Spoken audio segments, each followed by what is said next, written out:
Salut encore, chers amis, dans ce lundi de percée où le Seigneur a un plan pour nous, il y a une parole particulière pour nous. Ce matin, le message n'est rien d'autre que tu es irremplaçable. Tu es irremplaçable dans ta vie.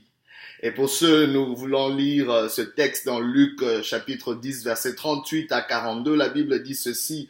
Comme Jésus était en chemin avec ses disciples, il entra dans un village et une femme nommée Marthe le reçut dans sa maison. Elle avait une sœur nommée Marie qui s'étant assise aux pieds du maître, écoutait sa parole. Marthe, occupée à divers soins domestiques, survint et dit, Seigneur, cela ne te fait-il rien que ma sœur me laisse seule pour servir? Dis-lui donc de m'aider. Le Seigneur lui répondit, Marthe, Marthe, tu t'inquiètes et tu t'agites pour beaucoup de choses. Une seule chose est nécessaire. Marie a choisi la bonne part qui ne lui sera point ôtée. Tu es irremplaçable dans ta vie. Déjà, c'est une déclaration assez osée. Tu te dis, mais waouh, qui donc est irremplaçable? Laisse-moi juste donner une nuance. Nul n'est indispensable. Seul Dieu est indispensable. Mais il existe des gens qui sont irremplaçables. Et je m'adresse à toi. Tu es irremplaçable dans ta vie. Devant les pressions et les demandes de la vie, nous avons tendance à sacrifier l'irremplaçable. Nous sacrifions souvent l'irremplaçable. Mais c'est qui? C'est quoi l'irremplaçable? L'irremplaçable, c'est ta personne. Et cela te coûte cher. Cela nous coûte cher. Car essayer de remplacer l'irremplaçable nous amènera à une vie de regret, d'insatisfaction et de douleur. Et tu vas me demander, mais quand est-ce que et comment est-ce que je suis irremplaçable? Laisse-moi te dire une chose, c'est que tu ne peux pas remplacer le père ou la mère que tu es pour tes enfants. Tu ne peux pas te remplacer dans ce rôle-là. Tu es irremplaçable pour tes enfants. Tu es irremplaçable en tant que mère. Quand tu ne joues pas ton rôle de mère, tu essaye de remplacer ce qui ne peut pas être remplacé. Laisse-moi te dire aussi que tu ne peux pas remplacer le mari que tu es pour ta femme et vice versa. Tu ne peux pas remplacer la femme que tu es pour ton mari, bien-aimé. Il y a des moments où nous sommes irremplaçables et parfois nous essayons de déléguer des rôles qu'on ne peut pas déléguer. On ne remplace pas un père. Tu es le père de tes enfants. Et laissez-moi vous dire, tu ne peux pas remplacer l'étudiant que tu es pour tes études. Qui va étudier à ta place? Ce sont tes études. Il y a parfois des responsabilités que nous avons qu'on ne peut pas remplacer. Je ne peux pas remplacer l'étudiant que je suis devant mes notes et m'atteler à autre chose. Je suis irremplaçable, tu es irremplaçable. J'aimerais vraiment qu'on prenne conscience. Ça va nous aider dans la prise de certaines décisions devant la pression. Beaucoup de gens vivent des dépressions et tout parce qu'on est en train d'honorer des requêtes à gauche, à droite. On est en train de suivre tout ce qui est en train de nous attirer, tout ce qui nous tire de gauche à droite et nous sacrifions l'irremplaçable. Tu ne peux pas remplacer le leader que tu es pour ceux qui te suivent. Tu ne peux pas remplacer l'adorateur que tu es devant ton Créateur. Il y a juste des rôles qu'on ne peut pas déléguer ni ignorer pendant longtemps sans que cela nous rattrape. Dans ce texte, nous voyons Marie et Marthe, ces sœurs que Jésus aimait bien, qui habitaient Béthanie. Jésus aimait bien aller là juste pour relaxer. Il était entre amis, mais ce jour-là, il venait. Jésus n'avait fait aucune demande, mais comme vous savez, souvent nous assumons beaucoup. Marthe directement a assumé que bon, le maître vient d'un long voyage, il a sûrement faim, mais donnons-lui le temps à Jésus de s'exprimer. Bien aimé, tu assumes beaucoup de choses et tu t'attelles à beaucoup de choses. Marthe a commencé à préparer toutes sortes de soins domestiques, la nourriture et consorts, pendant que Marie, elle était au pied du maître. Alléluia. Et avec le temps, Marthe a commencé à être frustrée. Je me demande pourquoi Marie n'était pas frustrée en disant, Marthe, pourquoi est-ce que tu viens pas t'asseoir aussi au pied du maître avec moi?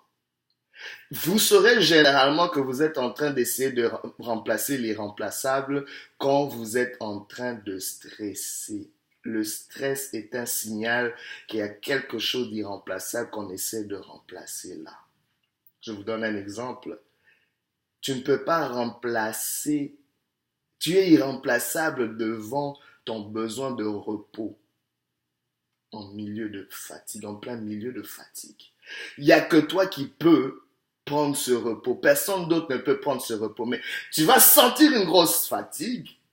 Mais qu'à cela ne tienne, tu vas aller encore donner à gauche et à droite de ton temps, de ton énergie. Pendant que ton corps est déjà en train de te dire, tu as atteint ton maximum. C'est le moment de te reposer. Et ce n'est pas les autres qui vont se reposer à ta place. Il n'y a que toi qui peux te reposer. Mais tu vas sacrifier cela pour aller honorer les demandes des autres. Marthe s'est retrouvée justement dans ce poids, dans ce bagage, dans ce fardeau, et elle va demander de l'aide. Non, laisse-moi te dire, bien-aimé, la seule aide que tu as quand tu réalises que tu es remplaçable, c'est toi-même. C'est toi-même qui dois prendre une décision. Je dis, ce rôle ici, c'est mon rôle, c'est ma part. Je me suis embarqué. Mais si ça devient pesant, c'est que peut-être c'était pas quelque chose d'irremplaçable.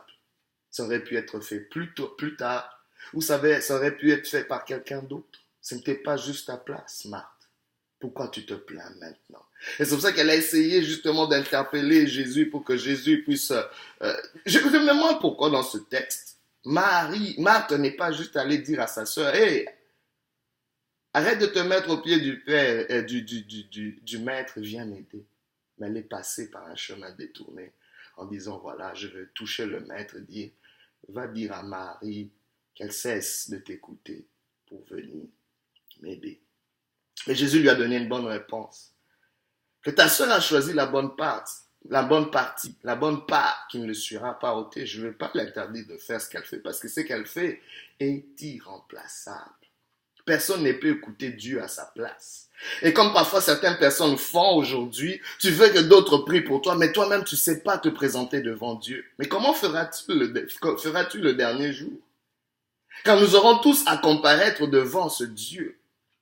Nul n'échappe à cela, que les justes ou les méchants, tous devront comparaître un jour. Mais tu n'as jamais pris le temps de t'arrêter au pied de ce maître. Tu n'as jamais pris le temps de considérer, de réaliser qui est ce Dieu. Tu n'as jamais pris le temps de comprendre que tu étais irremplaçable devant Dieu. Devant le cœur de Dieu, tu es irremplaçable. Dieu sait que ta voix, le battement de ton cœur est irremplaçable. Il n'y a pas de timbre de voix comme le tien. Il n'y a pas d'empreinte digitale comme le tien. Il t'a créé unique et tu es irremplaçable à ses yeux. Ton adoration compte pour lui. Ton écoute compte pour lui. Quand la présence, le temps que tu lui donnes est précieux. Dieu s'arrête, bien-aimé, quand tu élèves ta voix. Il se dit, il y a une fille à moi qui est en train de me chercher et sa voix est rare. Si je l'écoute pas maintenant, je perds quelque chose. Dieu s'arrête, bien-aimé, quand tu l'interpelles. Il a dit, invoque-moi, je te répondrai, je t'annoncerai des grandes choses, des choses cachées que tu ne connais point. Dieu s'arrête au son de ta voix. Ne pense pas que Dieu ne t'écoute pas. Ne pense pas que Dieu n'a pas égard à toi, car tu es irremplaçable à ses yeux. Tu es irremplaçable. Ton adoration est irremplaçable. Dieu tient à t'écouter. Dieu tient à ta présence. Dieu tient à cela. Il a besoin de ton adoration. Mais encore plus, nous avons besoin de lui. Laissez-moi vous dire que la prochaine fois que vous êtes sous le poids des demandes, posez-vous la question suivante.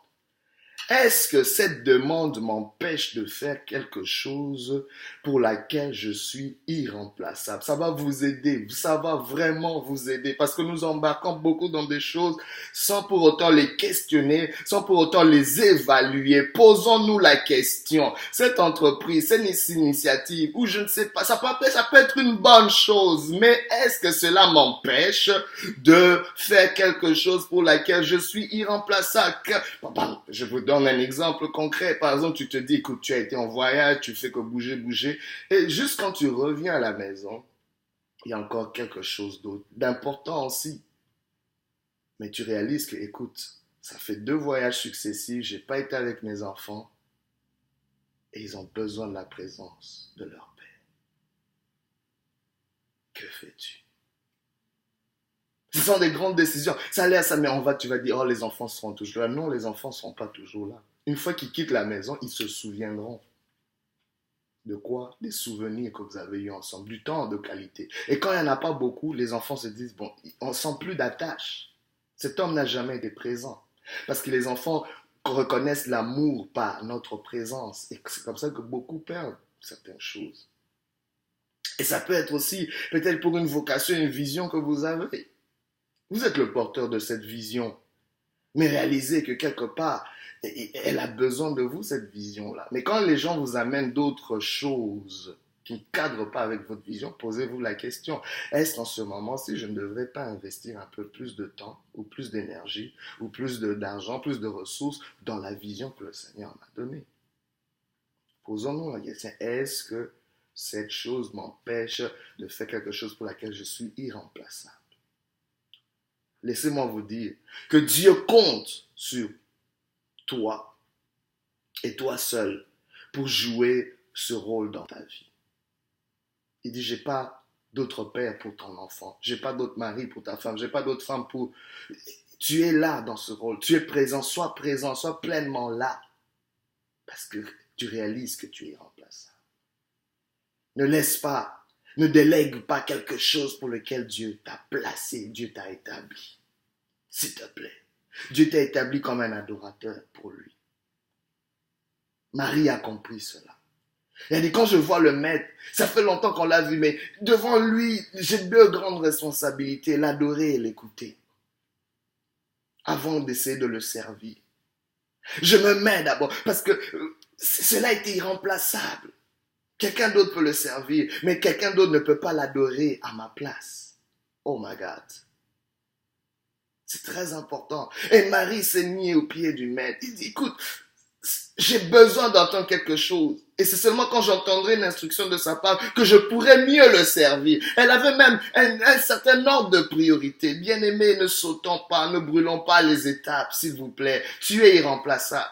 Mais tu dois reconnaître ce qui est irremplaçable dans ta vie. Mais pour finir, laissez-moi vous dire aussi qu'au-delà de tout ça, il y a un Dieu qui est irremplaçable dans ta vie.